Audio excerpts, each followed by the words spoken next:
收睇廣東第一娛樂節目《綽綽有餘》。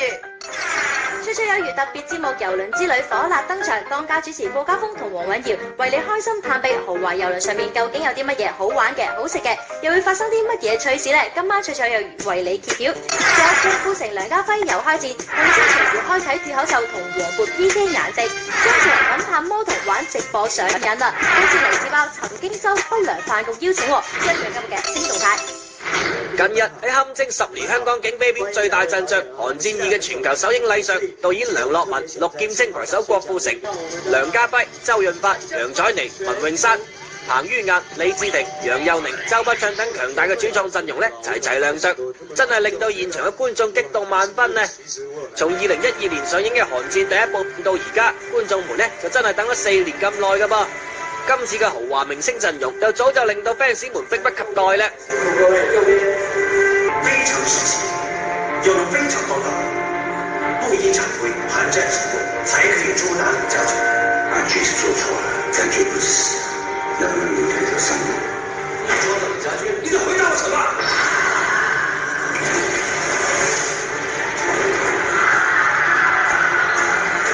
香港警方向他做出全球攻擊。我從來沒有看錯人，家俊的陳晨才是這種首映禮現場，各位主創玩咗自拍，簡直係非常之 high 啊！尤其是係發哥啊，竟然係一個自拍狂嚟㗎噃！唔單止同各位主創現場玩咗10連拍，仲玩咗手機同全場觀眾們合影，發哥可愛到真係令人招架唔住啊！1、2、3、4、5、6、7、8、9、10，10連拍哇！哇！你們不給掌聲的嗎？夠吧！這麼精彩的畫面，你們這輩子都看不到，好吧？好，我們繼續來。捉妖記入邊呆萌嘅小胡巴竟然亦都出現到咗台上同大家玩合影噃，真係好搶鏡嘅。他說他今天很開心，嘉樂哥聽懂嗎？沒有，我當然聽懂啊。他說同學們好。影片定檔於7月8號公映，喺炎炎嘅暑期去睇《寒戰》，聽上去真係一件非常之有意思嘅事嚟㗎嘛。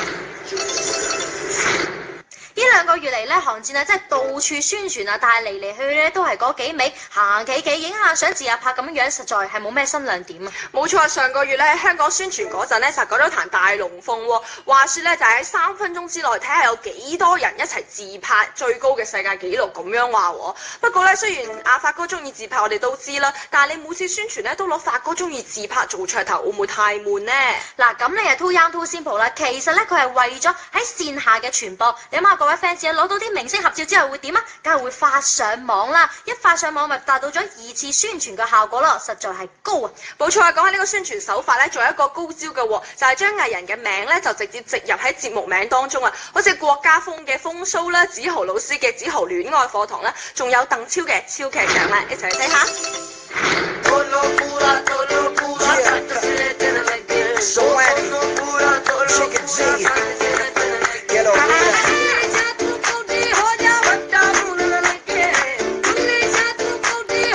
黃渤、白百合、劉亦菲、寶男組合，王寶強、王祖藍、李晨、黃子文、周世明、賈玲、大鵬，哇！咁多嘅明星，你哋係咪以為小編我又去咗啲咩頒獎典禮嘅現場呢？ No！ 嗱，今日小編呢，我嚟到嘅就係鄧超嘅超劇場開幕盛典啊！一個開幕盛典竟然有咁多明星好朋友前嚟捧場，鄧超嘅好人緣呢，仲真係令人羨慕啊！不過話時話，冇能夠喺現場見到娘娘孫儷，小編我呢都係有啲遺憾噶噃。言歸正傳呢，我話超哥啊，你點樣感謝咁多放低手頭工作前嚟捧場嘅好朋友啊？非常高興有這麼多的好朋友來接承超劇場的開業，謝謝你們。感謝的話我就不說了，演出結束之後，來的我請吃飯，沒來的，咱們吃飯的時候，我給他們每個人撒一杯酒。哎呀，超哥你又曳曳咧，淨係請客食飯係唔夠噶噃，大家今日嚟咧都想睇你演出嘅，一唔係現場嚟翻段呢。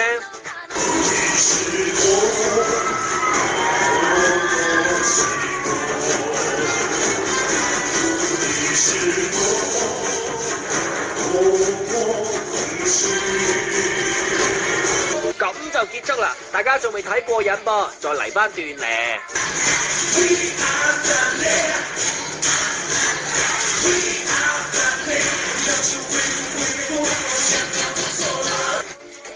耶！呢個完全就係一場個人音樂 show 啊，聽到真係好過癮噃。幾曲唱完之後呢，平時又中意搞怪嘅鄧超，當然唔會放過台下嘅明星好朋友們呢，幽默咁開咗大家嘅玩笑，氹到大家好高興嘅。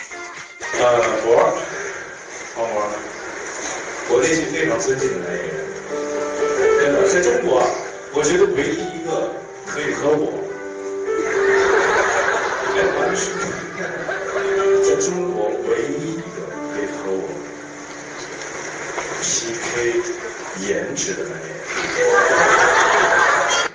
我發現有好多實力派嘅演員啦，例如孫紅雷啊、黃渤等等咧。雖然話呢個樣咧唔係咁符合大眾對靚仔嘅標準啊，但係依然非常之自信，到處比顏值嘅喎。而鄧超嚟講咧，佢又有顏值又有實力喎。咁喺6月13號咧，佢就喺微博發表咗一篇好長嘅微博。咁其實咧就係個青春回憶錄嚟嘅。佢就透露咗自己啦，點解會揀呢個演員呢個行當啦，而且點解會籌建呢個小劇場嘅夢想啊！我發現鄧超咧真係越嚟越犀利啦，唔單止事業上面啦棒上升啊，而且喺屋企咧做奶爸亦都係做到不亦樂乎嘅喎。而另外一位奶爸張智霖啊，最近同魔童好似又有新玩意喎，一齊睇睇。啱啱一家人去完歐洲翻嚟，張智霖即刻趕嚟出席電影嘅首映禮啦噃。今次嘅歐洲之旅呢 fans 們真係大飽眼福啊！因為 Chilam 不定期直播，仲叫 BB 仔仔魔童出鏡添。被他發現了之後，他就說他一起玩吧，在那個暑假也不好意思拒絕他，就跟他一塊做。沒想到他一做就覺得非常好玩，能夠跟世界各地不同的朋友打招呼，他好像有點上癮了。魔童趁住直播嘅時候打廣告宣傳個人社交網站，睇下佢嘅 fans 們都過萬呢。我做了2次，第2次他哀求可以讓我跟你一起做嗎？我想這個要好好的告訴他，其實學生是最重要，還是上學啊，還有就是學業是比較重要啊。魔童更加私自上咗Chilam跳水嘅片段噃，被Chilam要求刪除咗啊。其實你屋企個跟對，有一條片就是他沒有告訴我的情況底下，把我放到網上。那條片好像我看起來比較胖一點，所以我就說：喂，你怎麼放一條那麼胖的片？就跳水的那種啊？那我就說，等我收好身之後，你才放上網，好不好？沒有，其實都是開玩笑。我只係一個很隨意、很自在的人，其實都無所謂。就是讓他有一點規定比較好玩一點，對。哎呀，真係驚你哋7月份去馬爾代夫旅行，魔童會直播靚靚着比基尼噃。媽咪可以說是瘦身成功，對，可能他媽咪想他去直播，也說不定。今次嘅旅行呢，亦都令到Chilam咁爛仔仔長得太快咧。小孩真的為什麼長大得那麼的快？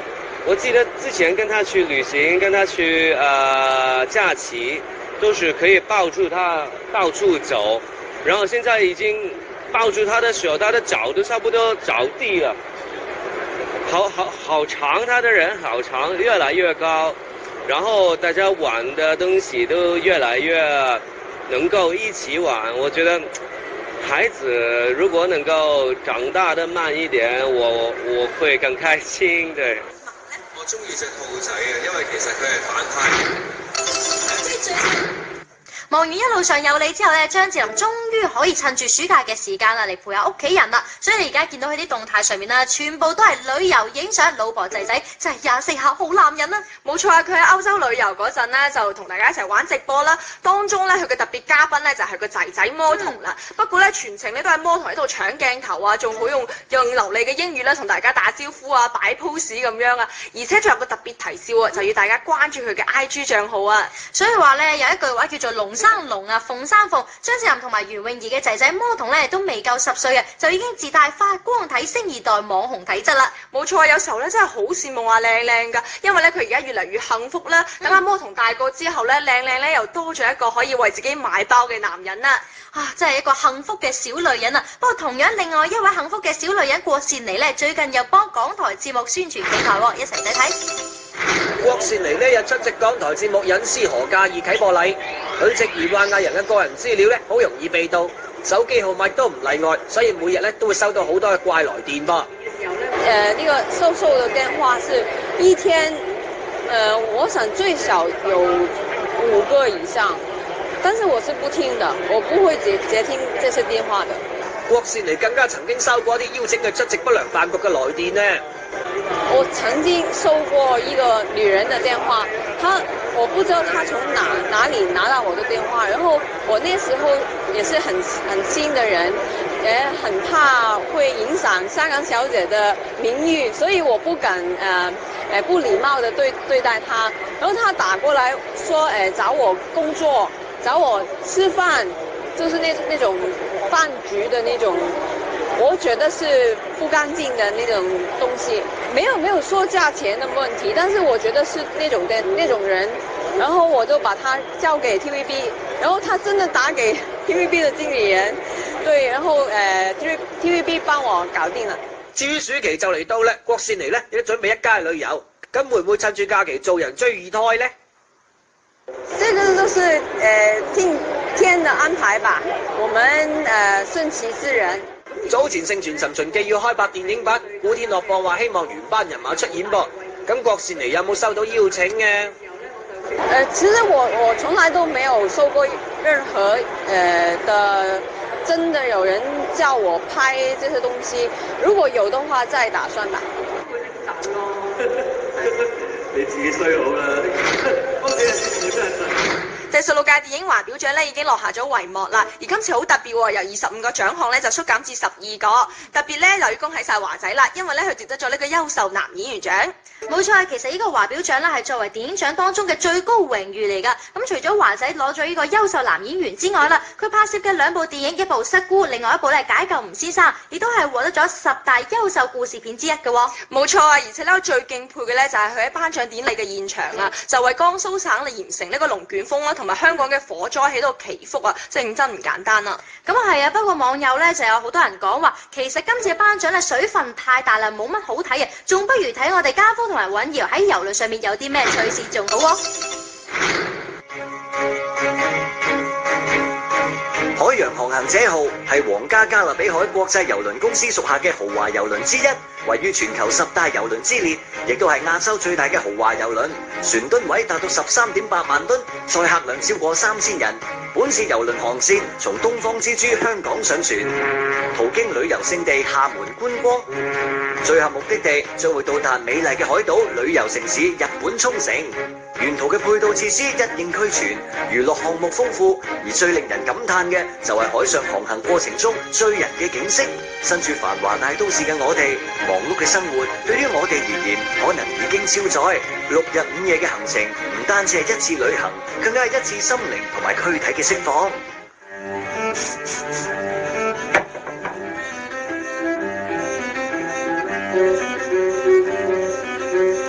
從香港上船到廈門，再到沖繩，成個旅途嘅時間需要6日5夜嘅時間。而呢一個時候，隻船已經去到公海嘅位置。公海即係乜嘢意思呢？即係話手機上面係冇信號。所以呢一個時候，手機對於我嚟講就係一個留低美好瞬間嘅工具。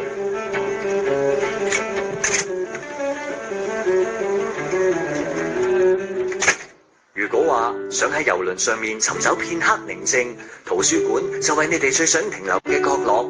一個人揀一本書，喺華貴嘅燈飾旁靜靜品味。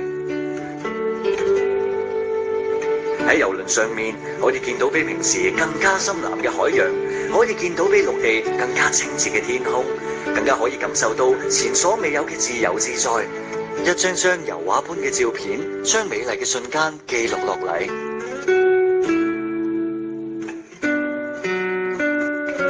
點解運瑤都會喺度嘅？點解你喺船上面都唔揾我啊？因為公海冇信號啊，朋友圈都發唔到啊！有 WiFi 噶嘛？嚇？有咁嘅事？點解冇人話我知嘅？哇！有 WiFi 就好啦，快啲幫我搞幫我搞。自己去前台搞掂㗎啦。我有㗎嘛？係咁就得啦。喂，問題係嚟啦，即係咧，其實我哋各自上咗船啦，咁都遇唔到，究竟呢隻船有幾大啊？咁啊，梗係大咯，成10幾層咯，而且咧係全球第6大郵輪啊！哦，唔怪之得啦。不過其實我上咗船咁耐咧，時間我就行下影下，係嘛？公海冇信號，就懶唔文藝咁，影相影到好攰啊！仲有咩消遣咧？哇，咁啊多啦！你想唔想玩啲刺激啲嘅？喂，刺激啱啊！啱就90後啦，睇個樣咁後生，轉咗玩刺激，有咩嘢刺激玩啊？衝浪啦、攀岩啦、滑高爾夫啦、籃球啦、桌球啦，滑好多。咁多嘢嘅咩？事不宜遲，即刻換咗件衫去試試先。啊，出發！當然，文藝青年鍾情嘅寫意、情調、美景、抒情，喺6日5夜嘅旅途當中，梗係可以盡情咁發散啦。但係除此之外，郵輪上面為大家準備嘅遠遠唔止美景同埋情調。如果你係一個追求動感時尚、追求刺激運動嘅元氣青年，咁海洋航行者號絕對可以滿足你情調之外更加多嘅需求啊！衝浪、籃球、遊戲機室、高爾夫球應有盡有。而對於一向文靜嘅我嚟講，亦都迫不及待想要挑戰一下攀岩啊！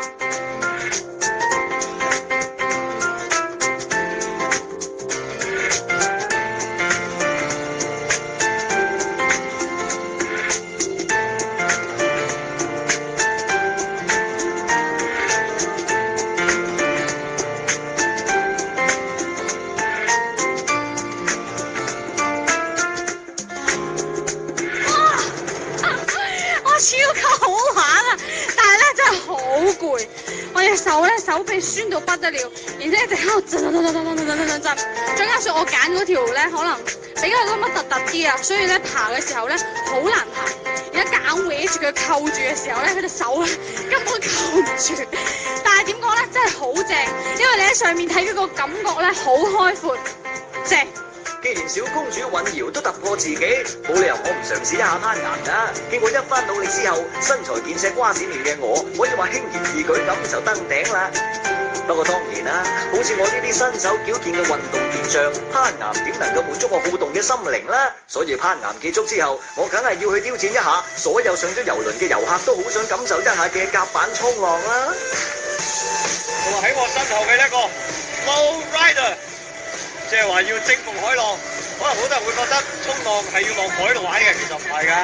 喺13樓就有一個設施，非常之激烈，非常之刺激。究竟係乜嘢航空神跡咧？再睇一睇先啦。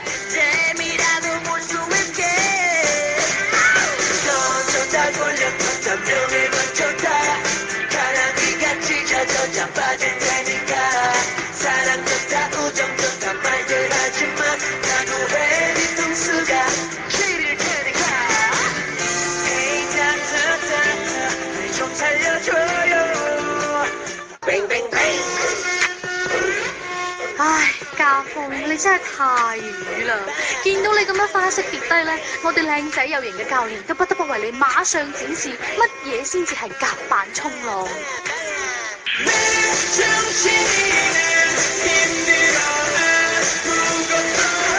得啦，叻啦，叻啦！呢個衝浪的而且確好講究技術，一時半刻都冇辦法為大家展示過關嘅技術。既然係咁嘅話，我就挑戰我最擅長嘅打籃球啦！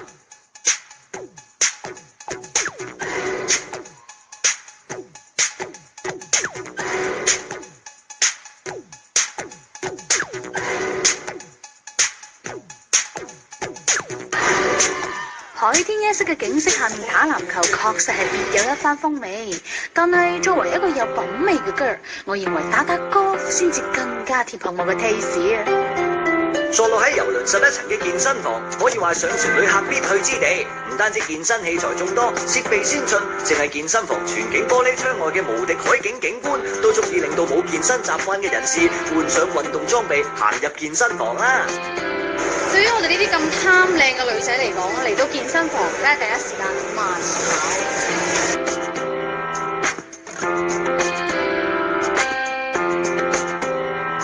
即係其實跑步咧，平時都會去健身房跑嘅，但係我發現呢度啲設施咧，真係唔比平時我哋陸地上嗰啲健身房產得更先進。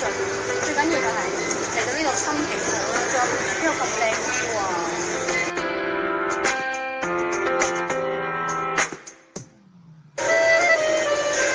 力量對於一個男人嚟講尤為重要，所以對於我嚟講慢跑係冇用，一定要舉鐵。喺我身後有好多鐵啦，最緊要嘅係大家應該留意到啦，喺我身後就係一望無際嘅大海，見到咁靚嘅景色，我嘅力量前所未有咁想噴發出嚟，為大家展示下我嘅力量先。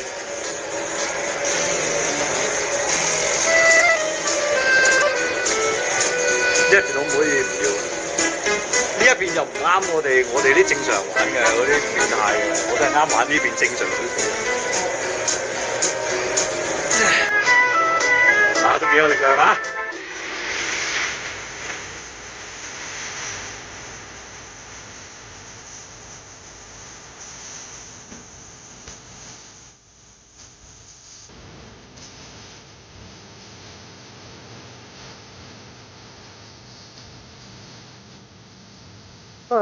好攰，好肚餓，好辛苦啊！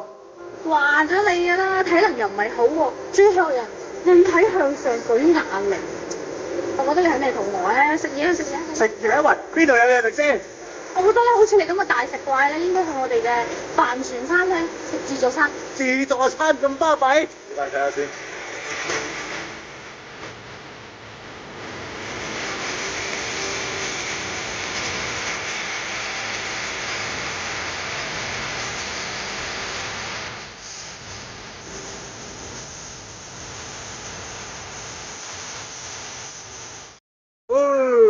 冇咪啦，唉，肚餓到飛起。哇！你攞咁多？嚇？好多咩？喂，話俾你聽，我平時食開自助餐嘅咧嚇，起碼要行5、6次，而且今次呢一個自助餐係唔使錢嘅，我絕對行10次啦，呢個1/10嚟嘅啫，咁啊叫多。係嘛？不過你真係好少喎，撈貓咁少喎，你呢啲，使唔使減肥？出到嚟玩好心你就放鬆下警惕啦。咁你係有所不知，我都唔係咁樣嘅人。我之所以而家攞咁少嘅原因咧，係因為除咗呢個自助餐咧係免費嘅之外，仲有一個藍寶石主餐廳都係免費嘅，而且仲有呢個吉雅尼餐桌餐廳啦，呢個牛扒館餐廳啦，日本料理餐廳咧，咩意大利餐廳，哇太多啦！我要留定個位一陣間去食咯。所以你慢慢食住先，過晒啦。咁我叫咗咁多嘢，咁我點算好咧？我都唔使咁灰心，因為你睇下出邊咧，環境咁靚，你可以做得到好快啊！係啊，唔好咁長，我話俾你聽，咁我食晒呢碟，我再落去慢慢食。聽講未啊？我依然要攞10碟。食飽飽之後，皇家大道仲有各式場所適合大家放鬆放鬆，有全天候供應嘅免費咖啡館，亦都有異國風情嘅酒吧。最正嘅莫過於喺皇家大道為大家獻唱嘅駐場藝人，買一支啤酒，聽一首歌，實在太舒服啦！好心你就唔好淨係諗住飲飲食食啦。對於有追求嘅靚女嚟講咧，飯後消遣當然就係行街啦。嗱，唔好以為喺郵輪上面冇呢啲活動喎。喺郵輪嘅第5層咧，就係一條燈光璀璨嘅皇家大道。喺呢度有各種嘅奢侈品牌、時尚服飾、免稅商品。最重要嘅就係各個品牌咧都會定時舉行特賣㗎。而我當然係做好咗攻略啦。跟住落嚟幾日要各種血拼啊！船上面嘅美食、娛樂活動真係多到數都數唔過嚟啊！而除咗喺船上面嘅各種享受之外咧，海洋航行者號途中仲會停靠廈門，而海上巡遊嘅最後一站就係美麗嘅日本沖繩。一落船就感受到濃濃嘅日本風情，坐上旅遊大巴，路上面嘅景色真係令人流連忘返啊！登陸沖繩之後，我哋仲會去到沖繩著名嘅旅遊景區，感受一下呢一度嘅歷史文化、人文風貌。而作為年輕嘅新一代，對於我哋嚟講，最重要嘅當然就係要揾一個美麗嘅地方影相，然之後發一個有定位嘅朋友圈啦。喺香港上船，歷經咗廈門呢個咁美麗嘅地方，然之後就到咗日本啦。冇錯，呢個地方咧就係日本著名嘅旅遊海島沖繩啊！一到埗咧已經感覺到哇，空氣非常之清新啦，藍天白雲啦，仲有頭先咧我哋觀光嗰個旅遊景點真係令我流連忘返。實在太文藝啦！不過想提醒你一句，文藝嘅地方啱先已經過咗㗎啦。嚟到日本有一樣嘢好重要，對於我哋後生仔女，又或者咧對於叔叔阿姨嚟講，血拼係好緊要。因為嚟到日本呢個地點咧，有好多嘅藥妝店啦，有好多嘅奢侈品牌啦，又或者各式嘅電器都係等緊大家購物㗎。所以尹瑤，唔見咗嘅，哇，已經走過去，肯定好有錢，頂得閒咁快。咁啊，買嘢。嚟到沖繩，我哋首先去到嘅係位於沖繩市中心嘅藥妝店。喺呢度有一系列大家平時只能夠通過代購嘅方式嚟購買嘅物品。相信我，嚟到呢度，無論係男女，無論係老幼，都絕對控制唔住自己嘅雙手啊！雖然話購物係尹瑤日常生活必備活動，但係嚟到咗日本，對於平時對購物都唔係好感冒嘅我而言，亦都係十分之激動，按耐唔住，情不自禁就攞起咗購物車。藥妝店裏邊嘅各式保健品、特產、藥物、手信，喺呢一個時候，你想做嘅就係通通將佢哋全部擺晒入你嘅購物車裏邊啦。離開咗藥妝店，下一站我哋去到嘅係沖繩嘅 DFS 免稅購物店。喺呢度各種國際大牌子，各種免稅打折，各種各款名牌，只有你諗唔到，冇呢度買唔到。如果你係一個購物狂嘅話咧，就真係要做好成為一名剁手黨嘅準備啦。吃喝玩樂，景色又靚，我真係唔想離開沖繩啊！6日5夜嘅郵輪之旅，香港上船，途經廈門，最後一站到達沖繩，成個旅程可謂豐富多彩，令人流連忘返。雖然時間有6日咁耐，但係我同尹瑤一樣未食晒船上所有餐廳，未玩晒船上所有嘅設施，所以稍作休息之後，我哋又要投入到船上嘅度假當中啦。唔知道電視機前嘅你有冇興趣呢？希望下次旅程我哋可以遇到你啦！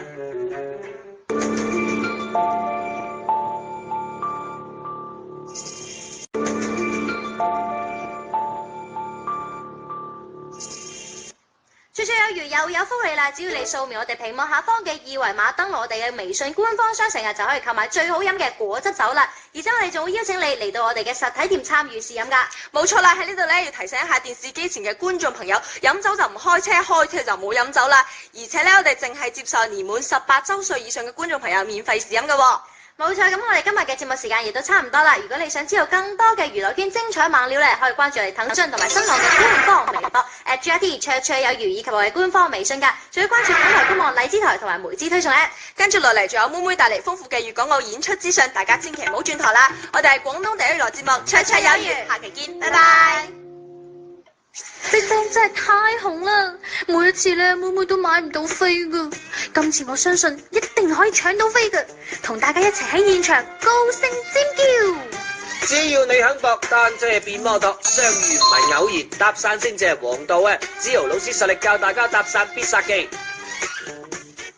中國48女團正式單飛，當中嘅絲瓜大捷，莫非係一場巨大嘅陰謀？聽晚19點，綽綽有餘為你解開謎底。綽綽有餘，聽晚見。